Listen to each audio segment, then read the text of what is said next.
D viewers, welcome back to Alchemist Online. अस्सलाम वालेकुम। कैसे हैं आप सब लोग? उम्मीद करती हूँ कि ठीक होंगे। आज आपके लिए नया टॉपिक लेकर आई हूँ। बेसिकली तो वैसे ये 9th क्लास का टॉपिक है, लेकिन अगर आप इसको समझ लेते हैं तो बहुत हेल्पफुल रहता है ये आगे फर्दर स्टडीज़ में। इसलिए हम जब स्टार्ट करते हैं कोई चीज़ समझना चाहें तो हम बेसिक लेवल से समझना स्टार्ट करें। बेसिक लेवल से जब हम चीज़ों को समझ कर चलते हैं तो आगे जाकर हमारी एबिलिटीज़ बहुत निखर जाती हैं। चलिए अपना टॉपिक स्टार्ट करते हैं। आइसोटॉप्स आज का जो टॉपिक है हमारा आइसोटॉप पे बेस है। आइसोटॉप्स क्या हैं उनके बारे में पढ़ेंगे और इसकी कुछ एग्जांपल्स पढ़ेंगे। ये बहुत इंपॉर्टेंट क्वेश्चन है। मैंने देखा है कि एफएससी लेवल तक, इनफैक्ट यूनिवर्सिटी गोइंग स्टूडेंट्स को भी ये वाला टॉपिक कभी भी क्लियर नहीं होता, क्योंकि हम एटम पढ़ रहे हैं, मॉलिक्यूल पढ़ रहे होते हैं, साथ ही साथ आयंस पढ़ रहे होते हैं, रेडिकल पढ़ रहे होते हैं। तो ये सारी एक खिचड़ी में मची होती है और हमें उनके दरम्यान आइसोटॉप का पता ही नहीं चलता कि आइसोटॉप क्या होते हैं। तो आज इंशाल्लाह मेरा यही मकसद है कि ये जो टॉपिक है आपके लिए इस तरह से ये समझाऊं ताकि ये आपको अच्छी तरह से समझ आ सके। और पूरा लेक्चर, पूरी वीडियो देखने के बाद मेरा ये दावा है कि ये पूरा टॉपिक विद एग्जाम्पल्स सिर्फ 2 से 3 मिनट में आप याद कर पाएंगे। लेकिन उसमें पहले ये फोकस होके पूरी वीडियो देखनी है, एक एक पॉइंट को समझना है। फिर इंशाल्लाह आपको किसी भी किस्म का कोई डाउट, कोई सवाल होगा, कमेंट बॉक्स तो मौजूद है, उसमें आप पूछ लिया करें। स्टार्ट करें अपना टॉपिक। आइसोटॉप्स बेसिक पे चलते हैं। पहले हम सबसे पहले हमने देखा कि एटम्स होते हैं, एटम्स मिलकर मॉलिक्यूल्स बनाते हैं, मॉलिक्यूल्स मिलकर कंपाउंड्स। एक बेसिक चीज़ हमने पढ़ी थी एलिमेंट। एलिमेंट क्या है कि किसी सब्सटेंस का वो पार्ट जो एक ही किस्म के एटम्स पर मुश्तमिल हो, वो एलिमेंट कहलाता है। मसलन अगर नाइट्रोजन का एलिमेंट है तो उसके अंदर सारे एटम्स नाइट्रोजन के होंगे। अगर हाइड्रोजन का एलिमेंट है तो उसके अंदर सारे एटम हाइड्रोजन के होंगे। इसी तरह से अगर क्लोरीन का एलिमेंट है तो उसके अंदर सारे के सारे जो एटम होंगे वो क्लोरीन के ही पाए जाएंगे। यानी कि ये जो हम नाम पढ़ते हैं ना, nitrogen, oxygen, fluorine, chlorine, bromine, iodine, ये सारे क्या हैं? ये बेसिकली एलिमेंट्स के नेम हैं। अब साथ में जो नंबर लिखा होता है, जैसे क्लोरीन के साथ नीचे Cl2 लिखा होता है ना, तो ये जो जाहिर करता है कि इसके अंदर क्लोरीन के 2 एटम हैं। ये एटम की तादाद होती है जिसको इस तरह से जाहिर किया जाता है। लेकिन जो हम नाम बोल रहे होते हैं, प्रोनाउंस कर रहे होते हैं, ये बेसिकली उस एलिमेंट की पहचान होती है। जैसे आपके नाम आपकी पहचान है। अब ये बात तो क्लियर होगी कि एक एलिमेंट कई एटम का मिलकर बना है, लेकिन उसके अंदर एटम एक ही तरह के होंगे। क्लियर है?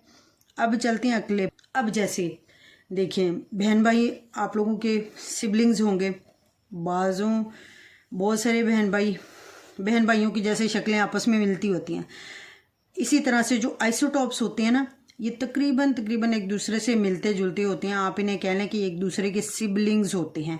जैसे बहन भाइयों में करीबी रिश्ता होता है, इनमें भी करीबी रिश्ता होता है। लेकिन इनमें जो चीज़ फ़र्क आता है वो यहाँ पर हम पढ़ेंगे कि क्या फ़र्क आता है, क्यों ये एक दूसरे से थोड़ा सा मुख्तलिफ होते हैं। सबसे पहले तो ये याद रखनी है कि आइसोटॉप क्या होते हैं? एटम्स होते हैं, एक ही एलिमेंट के अंदर पाए जाने वाले एटम्स होते हैं, क्योंकि एलिमेंट कई एटम से मिलकर बना है। तो आइसोटॉप एलिमेंट के उन एटम्स को बोला जाता है जिनका एटॉमिक मास जो होता है वो मुख्तलिफ होता है एक दूसरे से, लेकिन एटॉमिक नंबर एक जैसा होता है। इस बात को समझें। जो कोई भी एटम होता है ना, एटम की 2 चीज़ें हमें पता होनी चाहिए, उसका एटॉमिक मास और उसका एटॉमिक नंबर। तो एक एलिमेंट के ऐसे एटम जिनका एटॉमिक मास मुख्तलिफ होगा लेकिन उनका एटॉमिक नंबर एक जैसा होगा, वो उस एलिमेंट के आइसोटॉप कहलाते हैं। यानी कि atoms of an element having same atomic number but different mass number are called isotope। mass number भी mass को ही बोला जाता है। atomic number जो होता है आइसोटॉप का वो एक जैसा होगा, वो फिक्स होगा, लेकिन जो फ़र्क होगा वो आइसोटॉप के मैस नंबर में होगा। एक एलिमेंट के ऐसे एटम जिनका मैस नंबर मुख्तलिफ हो एक दूसरे से, लेकिन एटॉमिक नंबर उनका एक जैसा हो, सबका सेम हो, तो वो एटम्स उस एलिमेंट के आइसोटॉप्स कहलाते हैं। जैसे आइसोटॉप्स भी एटम के सिबलिंग्स माने जाते हैं। आइसोटॉप के अंदर इलेक्ट्रॉनिक कन्फिग्रेशन भी सेम होगी, प्रोटॉन और इलेक्ट्रॉन नंबर जो होगा वो भी सेम होगा, लेकिन इनमें जो फ़र्क होता है वो न्यूट्रॉन्स में होता है। देखिए बच्चे, तीन चीज़ होती हैं एटम के अंदर, प्रोटॉन, इलेक्ट्रॉन और न्यूट्रॉन।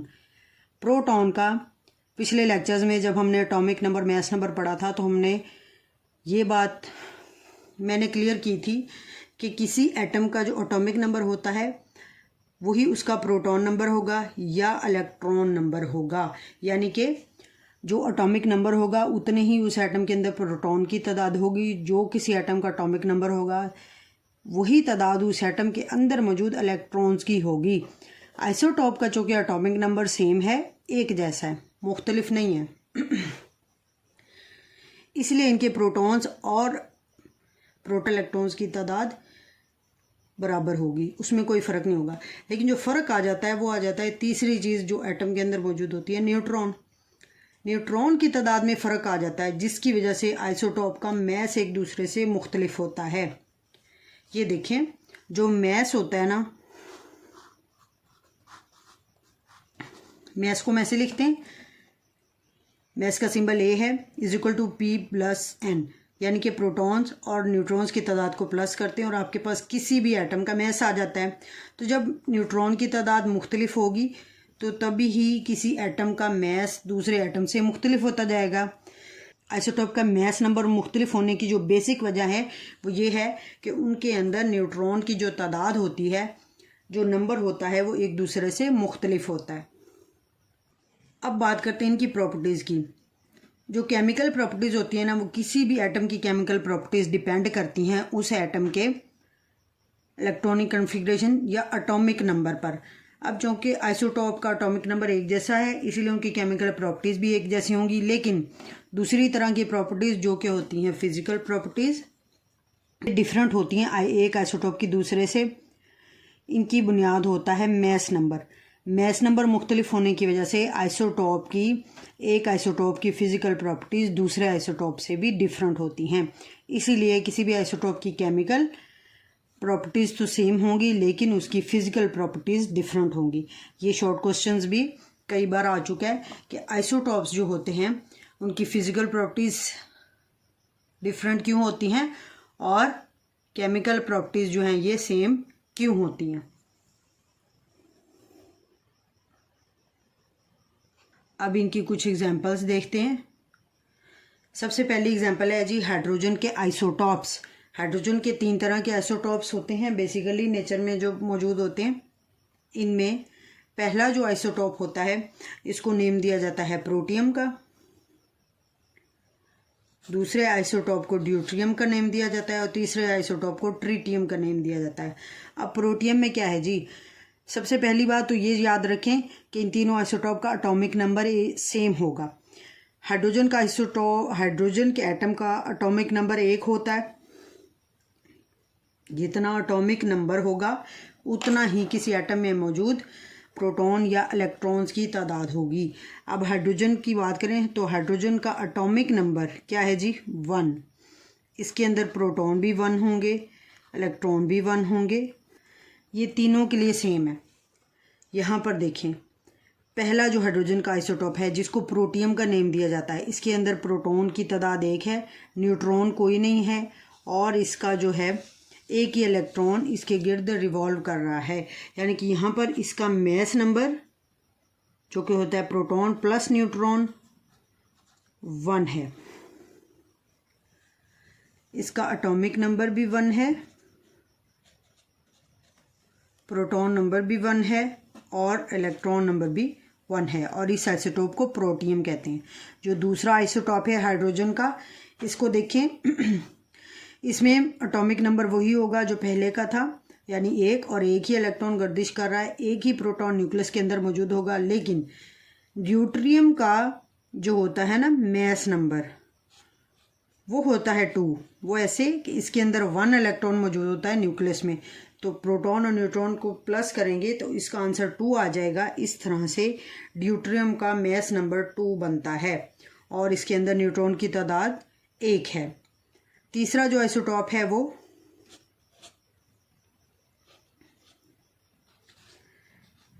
ट्रिटियम है। इसके अंदर वही बात कि एटॉमिक नंबर 1 होगा, 1 ही इलेक्ट्रॉन होगा, 1 ही न्यूक्लियस के अंदर प्रोटॉन होगा, लेकिन न्यूट्रॉन 2 होंगे। इसमें न्यूट्रॉन 2 होने की वजह से ट्रिटियम का जो मैस नंबर बनता है वो 3 बनता है। एटॉमिक नंबर 1 है, प्रोटॉन की तादाद भी 1 है, इलेक्ट्रॉन की तादाद भी 1 ही होगी। इसी आइसोटॉप के अंदर एटॉमिक नंबर, प्रोटॉन की तादाद और इलेक्ट्रॉन की तादाद, ये तीनों चीज़ें सेम रहेंगी, तो इनको एक ही बार याद कर लेना है। लेकिन मैस नंबर फ़र्क आता जाएगा न्यूट्रॉन में फ़र्क आने की वजह से। यहाँ पर देखें जो है न्यूट्रॉन्स 0 हैं, इस आइसोटॉप के अंदर न्यूट्रॉन्स 1 हैं, इसके अंदर न्यूट्रॉन की तादाद 2 है। न्यूट्रॉन की तादाद चेंज हो रही है, इसलिए एक आइसोटॉप का दूसरे आइसोटॉप से मैस नंबर भी डिफरेंट हो रहा है। क्लियर है? अब नेक्स्ट एग्जाम्पल की तरफ चलते हैं। नेक्स्ट एग्जाम्पल कार्बन के आइसोटॉप्स की है। कार्बन का जो एलिमेंट है उसके 3 तरह के आइसोटॉप्स होते हैं। तीनों आइसोटॉप का जो एटॉमिक नंबर है वो 6 ही होता है, यानी इसमें जो जी की वैल्यू है वो 6 होगी। इसके लिए भी, ये दूसरे आइसोटॉप के लिए भी और तीसरे आइसोटॉप के लिए भी। साथ ही साथ प्रोटॉन की नंबर भी यही होगा और इलेक्ट्रॉन का नंबर भी यही होगा। चलें जी देखते हैं। स्ट्रक्चर देखें तो इस तरह से है। 6 इलेक्ट्रॉन हमने अरेंज करने हैं एटॉमिक नंबर के मुताबिक। पहले 2 इलेक्ट्रॉन पहले शेल में आ जाएंगे और पीछे बच जाएंगे 4 इलेक्ट्रॉन जो अगले शेल में आ जाएंगे। इसी तरह से हर आइसोटॉप में है। ये पहला शेल है, ये लेड पेंसिल से मैंने दूसरा शेल ड्रॉ किया है। इस तरह से ये पहला है, ये दूसरा शेल है। सब में इलेक्ट्रॉनिक कॉन्फ़िगरेशन भी सेम रहती है, इलेक्ट्रॉन का नंबर भी सेम रहता है, क्योंकि इनका एटॉमिक नंबर 1 ही है, सेम है यानी कि। अब आए मैस नंबर की तरफ। मैस नंबर में देखें कार्बन के पहले आइसोटॉप में इसका मैस नंबर इस तरह से प्रोटॉन और न्यूट्रॉन की तादाद को प्लस करके निकाला जाता है। इसके अंदर प्रोटॉन 6 होते हैं, क्योंकि प्रोटॉन की तादाद इलेक्ट्रॉन की तादाद के बराबर होती है, इसे 6, और यहाँ पर न्यूट्रॉन्स भी 6 हैं, तो इसका जो मैस नंबर है वो 12 बन जाता है। इसी तरह से आप अगले आइसोटॉप पे चलें। ये कार्बन का नेक्स्ट आइसोटॉप है, इसका मैस नंबर देख लेते हैं। इसमें देखें तो प्रोटॉन तो 6 ही होंगे, क्योंकि हर आइसोटॉप में प्रोटॉन की तादाद एक जैसी है, लेकिन यहाँ पर जो न्यूट्रॉन है वो 7 है, तो मैस नंबर इसका 6 + 7 13 आ जाता है। इस तरह से नेक्स्ट आइसोटॉप देखें कार्बन का, इसका एटॉमिक नंबर यही है, लेकिन इसका मैस नंबर 6 + 8, क्योंकि इसके अंदर न्यूट्रॉन्स की तादाद 8 है।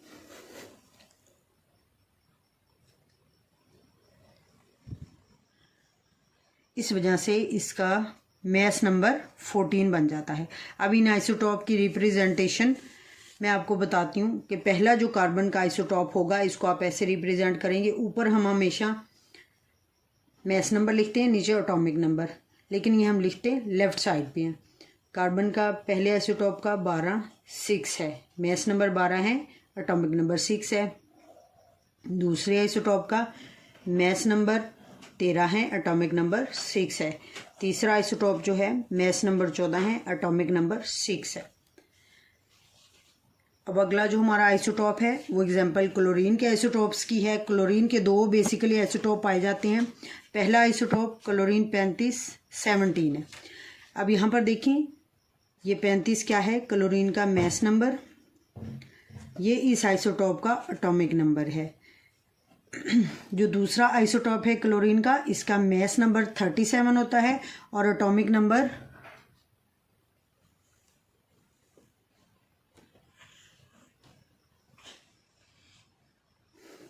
दूसरा आइसोटॉप है क्लोरीन का, इसका मैस नंबर 37 होता है और एटॉमिक नंबर 17 होता है।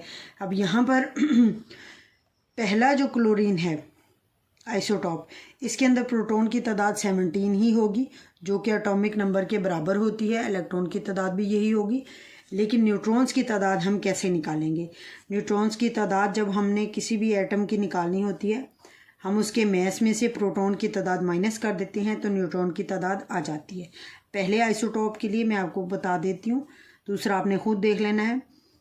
पहले का मैस 37 है, उसमें से प्रोटॉन की तादाद माइनस करेंगे, इसमें न्यूट्रॉन की तादाद 18 आ जाएगी। इसी तरह से दूसरे के लिए न्यूट्रॉन की तादाद आप फाइंड आउट करें और आप देखेंगे कि पहले और दूसरे आइसोटॉप में क्लोरीन में भी यही होता है कि न्यूट्रॉन की तादाद एक दूसरे से मुख्तलिफ होती है, इसलिए तो उनके मैस मुख्तलिफ आ रहे हैं ना।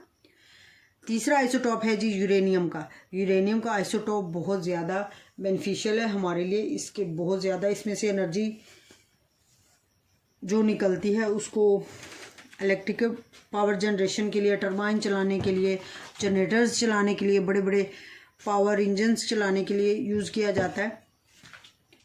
3 तरह के आइसोटॉप यूरेनियम के हैं। पहला आइसोटॉप जो है इसका मैस नंबर है 234, एटॉमिक नंबर 92 है। दूसरे आइसोटॉप का भी एटॉमिक नंबर यही होगा 92, मैस नंबर 235 होगा। तीसरे आइसोटॉप का मैस नंबर 238 है और एटॉमिक नंबर 92 है। ये 3 तरह के आइसोटॉप हैं यूरेनियम के, जिनका एटॉमिक नंबर तीनों का 92 ही है, यानी कि सेम है। मैस नंबर 234, 235 एंड 236 है रिस्पेक्टिवली। बिल तरतीब 3 तरह के आइसोटॉप हैं। तीनों आइसोटॉप में पहले में 1 नंबर का फ़र्क है, दूसरे से तीसरे में जो मैस नंबर है ना 3 नंबर के फ़र्क से आ रहा है। अब इनके जो है न्यूट्रॉन्स की तादाद वो आपने खुद निकाल लेनी है। अगर नहीं समझ आता तो फिर आप पूछ लिया करें। वैसे तो अब तक सारी चीज़ें उम्मीद करती हूँ कि बहुत अच्छे से क्लियर हो गई होंगी। फिर भी कोई सवाल जहन में रह जाता है तो पूछ लिया करें, हेजिटेट मत किया करें। जो आइसोटॉप है यूरेनियम का जिसका मैस नंबर 238 और एटॉमिक नंबर 92 है ना, ज़्यादातर नेचर में यही पाया जाता है। नेचर में ज़्यादातर यही पाया जाता है। और कार्बन का भी मैं बताती चलूँ कि जो कार्बन है इसका जो नेचर में ज़्यादातर आइसोटॉप पाया जाता है वो आइसोटॉप है जिसका मैस नंबर 12 होगा। एक और बात यहाँ से जहन में रख लें कि जो आइसोटॉप होंगे ना इनकी शनाख्त इनका जी मैस नंबर है, क्योंकि एटॉमिक नंबर तो सबके सेम होंगे ना, तो जब भी हम किसी आइसोटॉप की बात करेंगे हम उसके साथ उसका मैस नंबर ज़रूर लिखेंगे। उससे हमें पता चलेगा कि ये जिस भी एलिमेंट का एटॉमिक नंबर, जिस भी एलिमेंट का आइसोटॉप है वो कौन सा आइसोटॉप है। मैस नंबर से ही किसी आइसोटॉप की पहचान होती है। अगर आप मैस नंबर नहीं लिखते तो उसको आइसोटॉप नहीं माना जाता, बल्कि उसको कोई एटम, एलिमेंट, मॉलिक्यूल या कोई और चीज़ मान लिया जाता है, क्योंकि ये इनकी पहचान है। जैसे आपके नाम आप सबके नाम हैं, स्पेसिफिक नेम्स हैं, वो आपकी पहचान है ना। जैसे कोई नाम बुलाता है आपको पता चल जाता है कि मुझे बुला रहे हैं। इस तरह से आइसोटॉप की जो पहचान है वो शनाख्त है, उनका मैस नंबर है। आज का लेक्चर यहाँ पर ख़त्म करते हैं। नेक्स्ट के लेक्चर में आइसोटॉप के यूजेस, इनके इस्तेमालात वो मैं आपको समझाऊंगी अच्छी तरह से। करती हूँ कि सारे पॉइंट्स क्लियर हो गए होंगे। अगर नहीं समझ आते तो एक बार देखें, लेक्चर को बार बार जो है रिपीट करके देखें। अगर आपको समझ फिर भी नहीं आती तो फिर भी पूछ लिया करें। सवाल तो आप लोग पता नहीं करते ही नहीं है, क्या वजह है। हालांकि सवाल करने से जिस तरह बंदा सीखता है वो चीज़ें जो हैं बहुत देर पर बंदे को याद रहती हैं। अपना ख्याल रखें। न्यू व्यूवर्स हैं तो अपना सब्सक्राइब करना मत भूलें। And don't forget to share my videos. Thank you so much. अल्लाह हाफिज़।